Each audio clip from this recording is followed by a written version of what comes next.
as leituras do 11º domingo do tempo comum.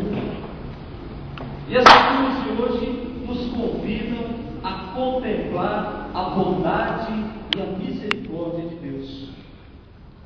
Um Deus que detesta o pecado, mas um Deus que se desdobra, que se desmancha em amor para com o pecador. A nossa primeira leitura do livro de Samuel, capítulo 12. Esse trecho que nós lemos na primeira leitura faz parte de um conjunto de tradições sobre o reinado de Davi. E o capítulo 11, o capítulo que antecede esse capítulo que nós estamos começando a ler, fala exatamente sobre o início daquilo que foi a ruína do rei Davi. Pecado de Davi. Para dizer que no início da ruína de todo homem está uma situação de pecado. E o capítulo 11 nos conta uma história um pouco interessante, para que nós possamos entender esse trecho que nós lemos hoje. Num belo dia, depois de enviar as tropas para a guerra, Davi começa a passear lá no pórtico do seu palácio. E lá de cima ele observa uma bela mulher caminhando lá embaixo. E mais do que depressa, Davi pede informações sobre quem é aquela bela mulher que ele estava vendo. Aí alguns dos mensageiros voltam até Davi dizendo: aquela mulher é Betsabé, esposa de um funcionário seu, de Urias. E Davi pede que busquem essa mulher. E essa mulher passa a noite com Davi no palácio. E essa mulher fica grávida. Então, quando o seu esposo volta da guerra, Davi chama para que fosse até o palácio, está vendo? E lá no palácio embriaga o esposo dessa mulher. E diz para ele: agora vai para casa dormir com a sua mulher. Só que ele não vai. Ele dorme na porta do palácio. Depois chama e faz outro banquete e diz: agora vai dormir com a sua mulher. E ele não vai. Mais uma vez, dorme na porta do palácio. E depois de sucessivas tentativas de fazer com que Urias fosse dormir com a sua mulher, e nós sabemos por que ele queria isso, ele não vai. Então, Davi chama um chefe de um exército e diz: na próxima expedição, leve Urias para a batalha. E coloque Urias na comissão de frente, para que ele possa ser atingido e morto. E assim acontece. Ao saber da morte de Urias, Davi então traz Betsabé para morar com ele dentro do palácio. Que destruição o pecado faz na nossa vida, gente. O pecado nos ensina a ser mentirosos. O pecado nos ensina a arquitetar as coisas diabolicamente. O pecado nos ensina a sermos maliciosos. Quem era Davi, gente? Davi era ungido de Deus. Deus tira o espírito de uma outra pessoa e coloca em Davi. Deus cobriu Davi de dons maravilhosos. Ninguém confiava em Davi, nem seu pai. Tanto é verdade que quando Samuel foi ungir um dos filhos lá na casa, o pai de Davi trouxe todo mundo e não trouxe Davi. E Samuel disse: está faltando mais alguém? Tem um que está lá cuidando das ovelhas. Então traga, porque é ele. Deus era apaixonado por Davi. Deus deu a Davi a capacidade de unir dois reinos. Deus deu a Davi a capacidade de formar um povo único. E Deus era tão apaixonado por Davi, que Deus prometeu que de Davi viria o Salvador. A descendência de Davi, Jesus Cristo, filho de Davi. E como é que Davi retribui a Deus por tudo isso? Meus irmãos, vocês já pararam para pensar quantos dons, quantas coisas boas Deus nos dá ao longo de toda a nossa vida? Como é que a gente anda retribuindo a Deus por tudo que Ele nos dá? Então Deus chama lá o profeta chamava-se Natã. Só que Natã não poderia colocar o dedo na cara de Davi e dizer tudo o que ele tinha para falar. Então Natã começa a contar uma história para Davi. Olha, Davi, nós temos aqui no nosso reino uma pessoa que é muito rica, que possui muitos bens, que possui muitas ovelhas, muitos bois. E nós temos também o pobre, que tem lá uma ovelhinha que ele a trata com muito carinho. Acontece que esse rico resolveu fazer uma festa para os seus amigos. E esse rico, ao invés de pegar um animal do seu rebanho, ele vai até aqueles que tinham uma pobre ovelha e mata essa única ovelha. O que nós devemos fazer com esse homem, Davi? Pergunta Natã. Aí Davi, insensível, fazendo-se, mostrando que era justo. Engraçado que toda pessoa desequilibrada, ela se faz de ponderada. Toda pessoa afetivamente machucada, ela tem a solução para todos os problemas dos outros. Então Davi, esse homem merece a morte.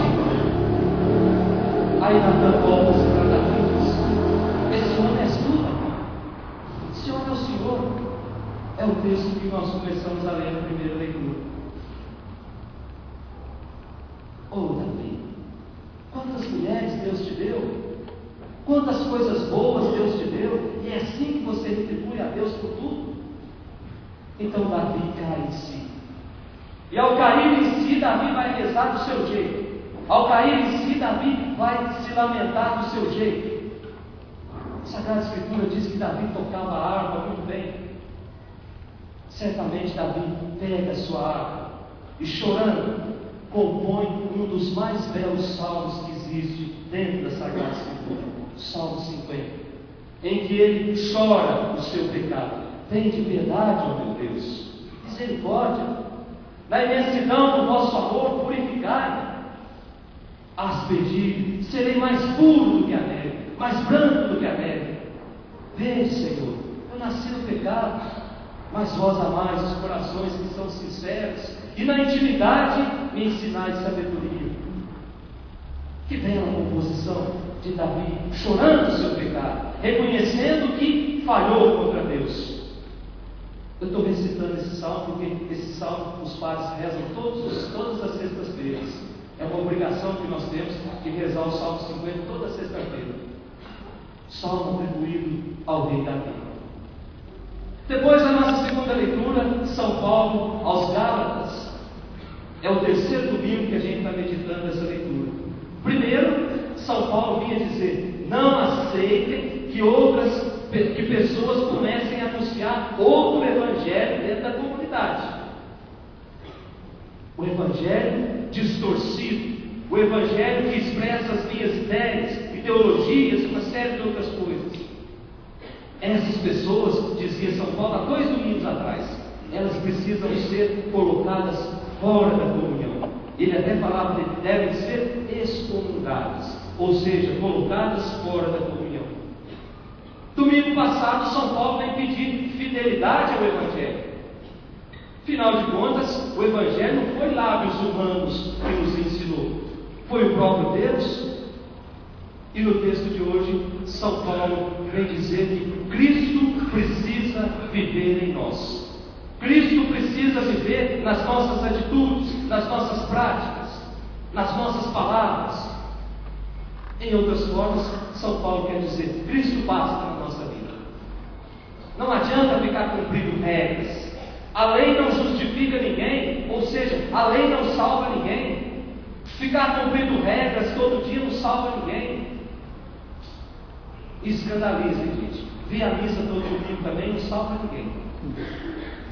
Se o meu coração ainda continua essa pedra fria, insensível, incapaz de perdoar, incapaz de amar.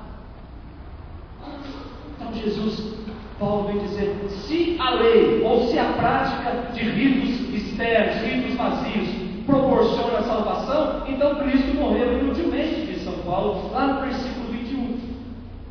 E nós sabemos que Cristo não morreu inutilmente. Ele morreu porque se derramou em amor para com cada um de nós. E por fim, o nosso Evangelho de hoje, Lucas capítulo 7. O Evangelho que nós lemos hoje, nós podemos encontrar ele também em Mateus capítulo 14, podemos encontrar em Mateus capítulo 26, em Marcos capítulo 14 e em João capítulo 12. São 4 formas de contar a mesma história, cada um com aquilo que tem de mais peculiar.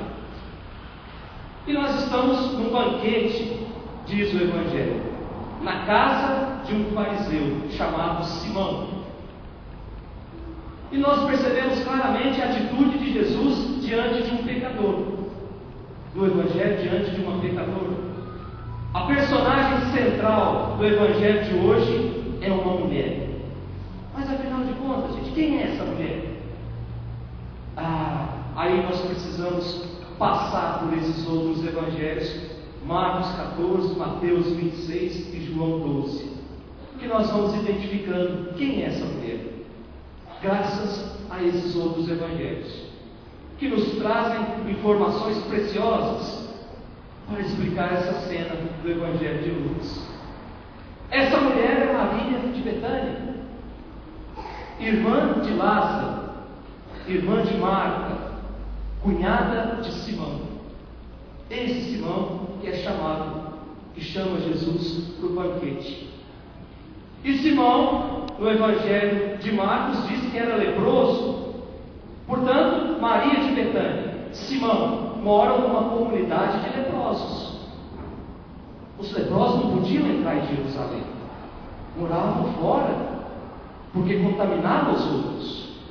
Tinham que andar com um sino pendurado no pescoço para anunciar que estava chegando uma pessoa castigada por Deus. E quem tocasse no leproso ficaria impuro. Então nós podemos concluir que Betânia era uma comunidade de leprosos. E esse Simão, em João capítulo 12, dá pistas de que esse Simão era esposo de Marta. Portanto, essa Maria, essa mulher pecadora do Evangelho de hoje, não valia nada, gente. Ela era prostituta. Ela tinha a pior profissão que alguém pudesse exercer. Ela era prostituta de leprosos, porque morava numa comunidade de leprosos.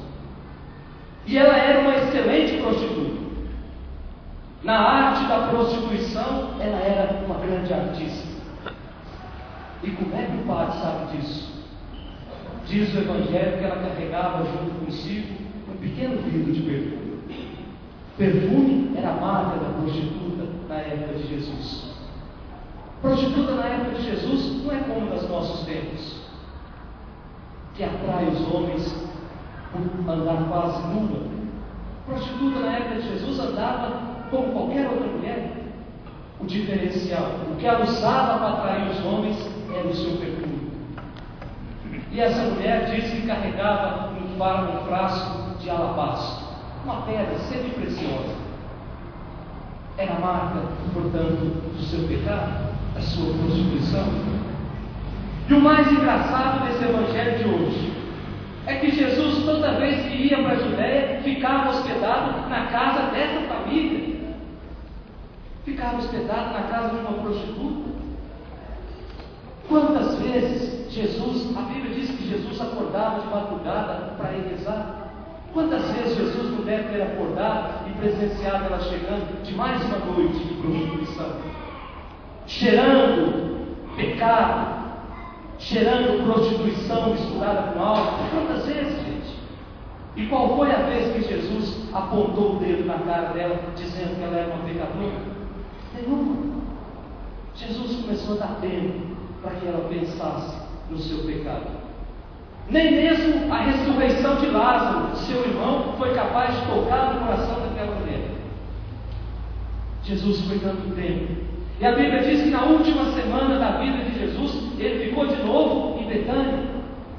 Ficava em Betânia, foi até Jerusalém, entrou triunfalmente, foi aclamado como rei no domingo de Ramos, domingo de tarde, volta para casa de Marta, de Maria e de Lázaro. Foi o que nós chamamos, aquilo que nós chamamos de Semana Santa. Essa cena do Evangelho de hoje acontece exatamente terça, quarta-feira da Semana Santa.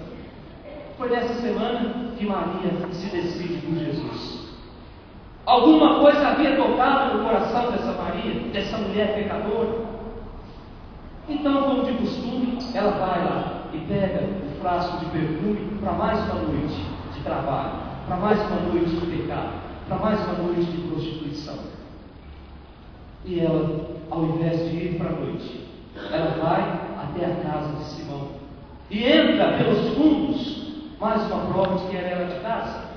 Uma prostituta nunca ia entrar pela porta da frente. Ela entra pelos fundos e ali começa a derramar o seu pecado aos pés de Jesus. Começa a colocar toda a sua vida aos pés de Jesus. E ao mesmo tempo que ela chora, que ela despeja perfume, que ela enxuga com os cabelos, ela está fazendo ali o seu ato penitencial. Ela está fazendo o seu exame de consciência. Gente do céu, Jesus frequentou a casa dessa mulher no mínimo 3 anos. Jesus nunca apontou o pecado dessa mulher. Nunca Jesus disse que se ela não convertesse, ela ia para o inferno. Porque Jesus não olhava para essa mulher a partir do seu pecado. Jesus olha para ela a partir da possibilidade de ter uma vida nova. Jesus olha para cada um de nós dessa forma também. Jesus não nos mede pelos nossos pecados. Jesus nos mede pela possibilidade ou pela chance que Ele nos dá de fazermos a vida acontecer de novo, sem pecado, sem a mancha do pecado. Jesus sabia que dentro do coração daquela mulher existia uma ânsia pelas coisas de Deus. Por isso Jesus deu tempo para ela. Não olhava para ela como uma prostituta, mas como uma mulher que tinha ânsia pelas coisas de Deus. Eu fico só imaginando a alegria de Jesus quando ele vê aquela mulher que ele já conhecia há muito tempo, entrando naquela casa e sentando aos seus pés e ali colocando toda a sua vida. Nós também somos convidados a fazer isso, gente. A cada missa que nós celebramos, nós somos convidados a sentar-nos aos pés de Jesus e nos colocarmos diante dele do jeito que a gente é, sem máscaras, e ali ir derramando o nosso pecado, derramando as nossas inquietações, as nossas murmurações, as nossas dramas, a nossa falta de fé, as nossas calúnias e os muitos pecados colocados aos pés de Jesus, com amor, serão perdoados. Por isso peçamos que Deus nos dê essa graça nessa noite, de ao nos colocarmos aos pés de Jesus, pedir que Ele cure as nossas feridas, pedir que Ele renove, que Ele restaura aquilo que não está muito bem na nossa vida, e aí conseguimos anunciando o seu reino de amor, o seu reino de paz, o seu reino de solidariedade. Louvado seja nosso Senhor Jesus Cristo, para sempre seja louvado. Creio em Deus Pai Todo-Poderoso, Criador do céu